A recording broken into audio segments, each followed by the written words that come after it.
codify our concept of a political person that most of you likely hold near and dear, even if you've never heard of John Locke or his arguments.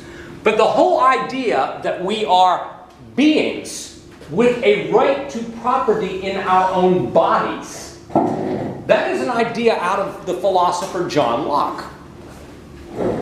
And it was really a radical step at the time. Because remember, take a guess what institution was alive and well almost everywhere in the world at the time that John Locke was writing. It starts with an S. Slavery. It was taken for granted historically that a human being could own and sell and buy other human beings. It is during this period that we will, I won't say we, but at least some intellectuals will start to talk about this idea that an individual, a person, is a person who is endowed at birth with inalienable rights. And your first right is your right to yourself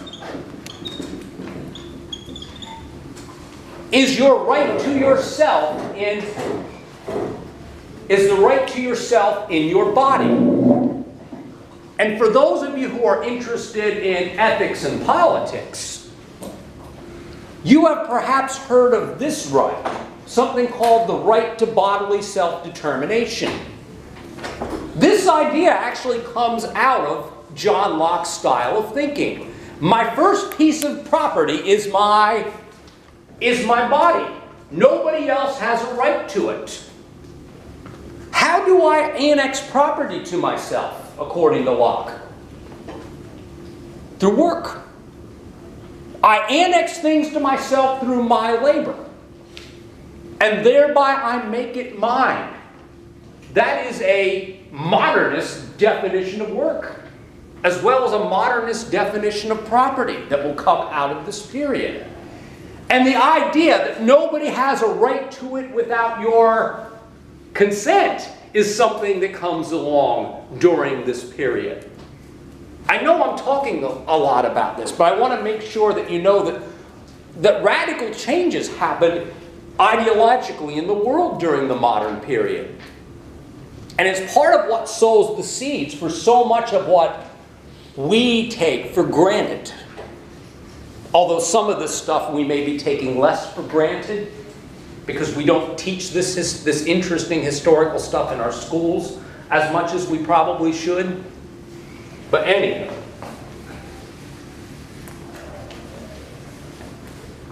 let's talk Descartes.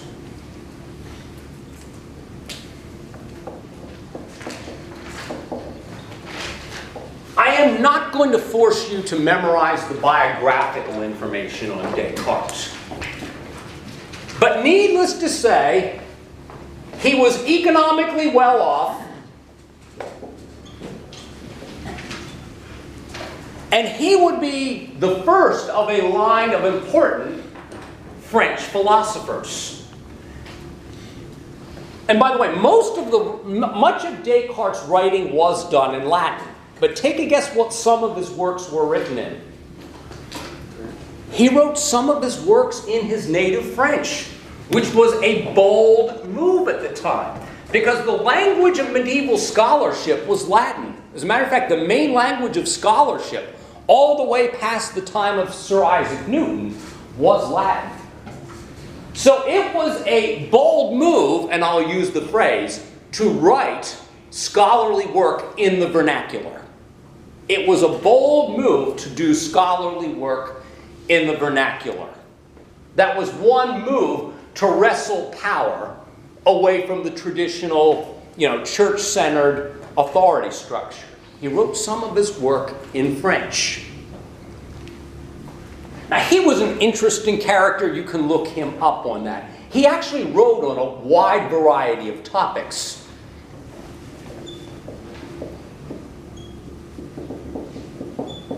Descartes was also a mathematician. He is sometimes called the father of analytic geometry. This is what why you should not be entirely shocked that when you read the chapter on Descartes, that his model of a system of knowledge is mathematical in terms of its structure. His whole idea is we cannot build a body of knowledge unless it rests on what?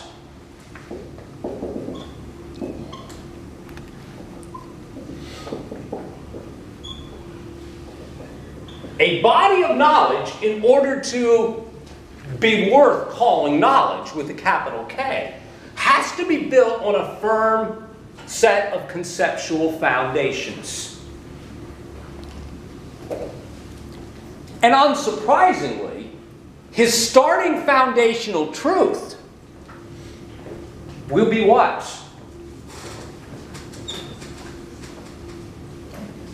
The most important foundational truth for Descartes, the very starting point for having any knowledge at all. And I don't want to belabor this point too much, but where does this thing that we call knowledge reside? Yeah, in minds. Knowledge is not out there, folks. Knowledge is something that exists in minds. When we talk about knowing something, knowledge implies a knower. Knowledge implies one who knows. So part of what Descartes' project will be to show that there is some grounds to call something knowledge. And this is why he spends a fair amount of time doing something that might have seemed very bizarre to you when you first read the chapter. You might have asked, why is this guy so worried about proving that he exists? Well, it is not some kind of, hey man, I smoked some joints, man, I'm just trying to figure out if my hand exists or not. That's not what it's all about. It's not like a Bill and Ted's Excellent Adventure kind of thing. It is his attempt to find some foundation that he can call absolutely true and certain. How can I know that all of the knowledge that I think is true is in fact true if I don't even know what this thing that knows things ultimately consists of? So the foundation of modern thought, the idea of the thinking self, will be the foundation upon which Descartes will build his philosophy.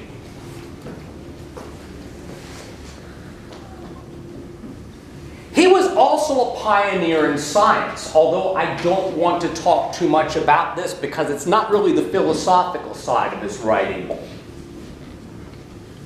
But I remember taking a course, I believe it was Philosophy 312, Descartes. It was one of those seminar courses where you do intensive work on one philosopher. Among the works that were read,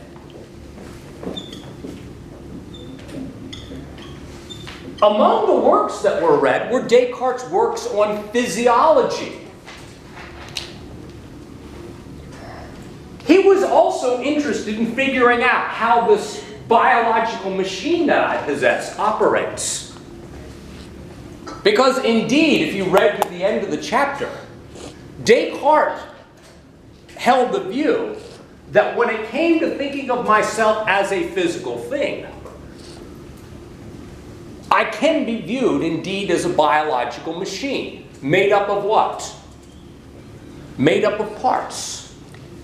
Parts that work just like a machine, except it's made up of flesh and bone and not cogs and other whatnots. Now his physiological question was, how is it that this thing, and more on this in our next lecture, how is it that this biological machine is able to function, given that part of me doesn't seem to be just a machine? Remember this thing that we called the mind-body problem? On one hand, I seem to be this thing called a mind, a conscious thing. Now, according to Descartes, my mind and my brain are not what? They're not the same thing. They are in some senses separate and distinct from one another. Now the question is, how is it that my mind is able to operate this fleshly mechanism? This is not in the text, but I want to mention it. Descartes, taking something out of the medieval biology playbook, believed that biological organisms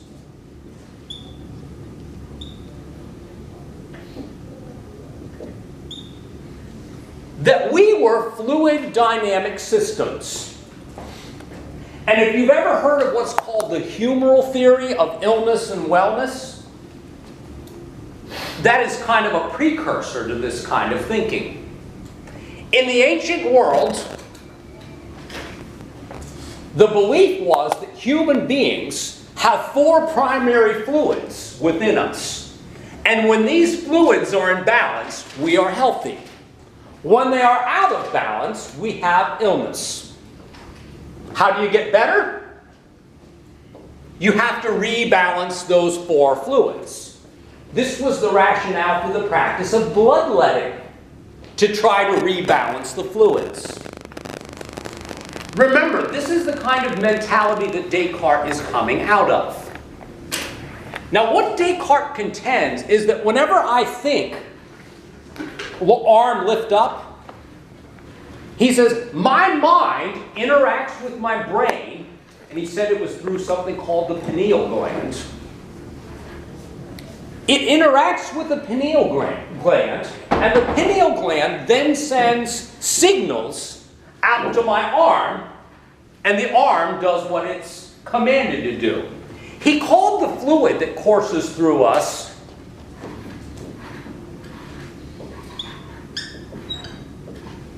he called them animal spirits.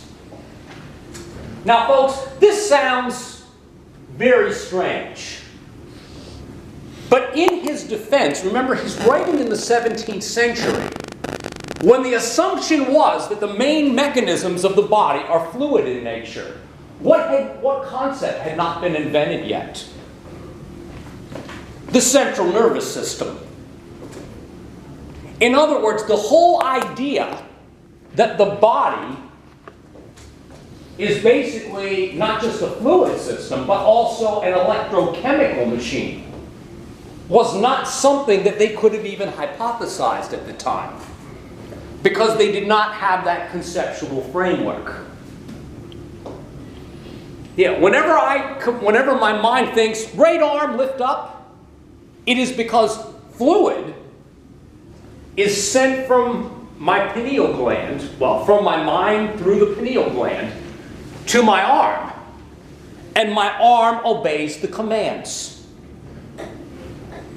Now you'll notice the language is very different from our language about central nervous systems and neurons firing and so forth. But it is indeed a sort of precursor to that kind of thinking. He was trying to make sense of how physical things operate. When physics and so forth, and biology as we understand it today, was not a science like it is today. I'm just trying to defend Descartes as being not just a product of his time, but also very much ahead of his time. Interested in things like dissections and so forth. That was ahead of his time. Although keep in mind, people like Leonardo da Vinci were doing the same kinds of things. Even though they were not normal activities, perhaps you've heard this before too. Why do you think that work with cadavers typically was a frowned upon activity prior to this time period? Even a dead body was seen to have a sort of dignity to it. And the idea of dissecting a body to try to figure out its inner machinations was seen as sacrilegious. So yeah, it took a change in mindset to even move forward in this way scientifically. And guys like Descartes were the people moving us forward. What time do I have? It's 9:43. Thanks. Now, I'm not going to have time to finish this today, but I do want to talk at least a little bit about this.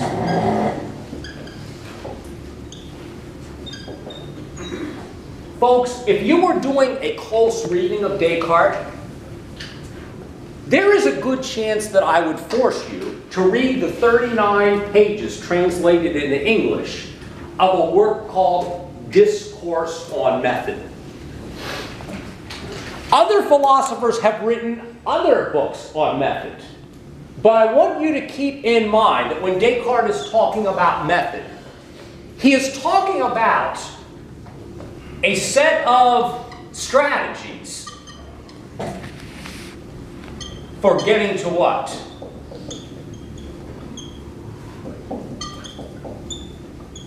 A sort of set of strategies for getting to truths.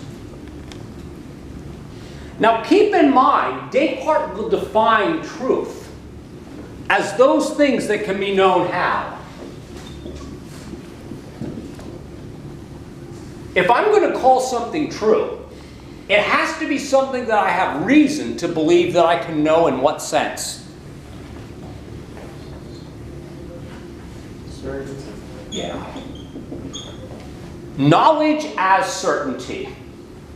Now, ladies and gentlemen, you will notice that when we talk about knowing things, we typically don't hold our truth claims to the same standard as Descartes is talking about here.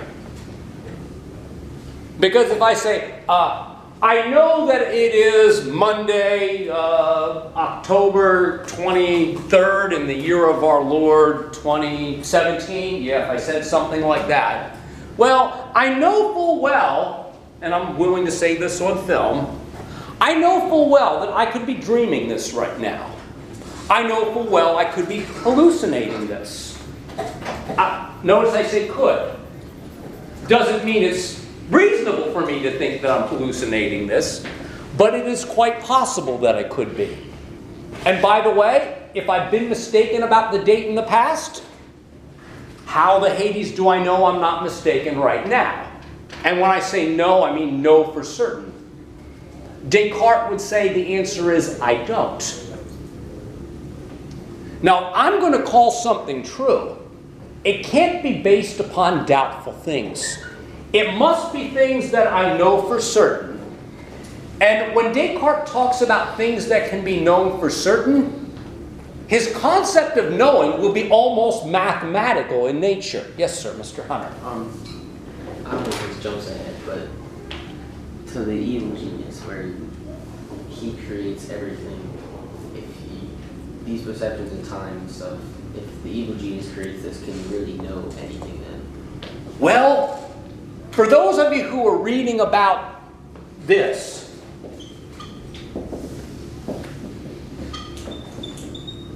you might recall that Descartes is very famous for articulating this phrase, cogito ergo sum.